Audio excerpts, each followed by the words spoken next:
Bano be bamu ku basuubuzi abakulembeddwamu Mafende Jotham bwe basazzeewo okwekutula ku kibiina ky'abasuubuzi ekibaddewo ekya Kikuubo Business Community ne basalawo okutandika ekibiina ekyabwe. Entabwe evudde ku nsimbi omukulembeze w'eggwanga Yoweri Museveni ze yali abawadde okwekulaakulanya nga balumiza Haji Muhammad Katimbo ne banne okwezza obukadde 118 Pulezidenti ze yabakwasa. Kuba tuli bakambwe nnyo ku ssente zaffe. Waba teyazituwa tujja kukakkana. Pulezidenti bwe watuuka agamba ssente yazituwa. Naye abakulembeze baffe bagamba tebazifuna. Aliga Kimba bate yafuna ssente nga waagamba nti bamubuzaabuza.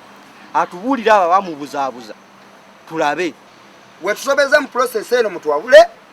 Nabali we basobeza mbagamba ensonga twazitegedde. Nabagambyeko bali ba mafia bagaga nnyo. Balina ssente ffe tulina obulumi.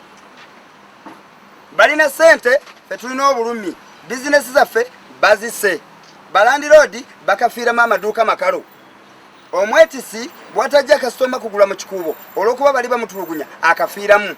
Kyokka ssentebe wa Kikuubo Business Community Limited Haji Muhammad Katimbo bwe tumutuukiridde bino byonna abyegaanyi n'agamba nti bano baliko byabwe bye beenoonyeza.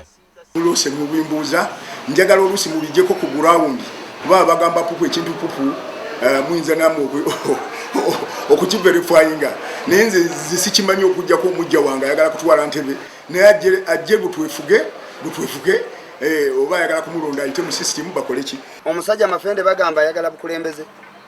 Njagala munoonyereze oba tewali bizibu 19 bye nawandiika waliwo yerese baluwa ebyo. Njagala munoonyereze nga tiwaliwo bizibu bino 19 bye nawandiika mu Kikuubo. Bongeddeko nti bano bajje bavuganye nabo abantu babalonde mu kifo ky'okubakonjera.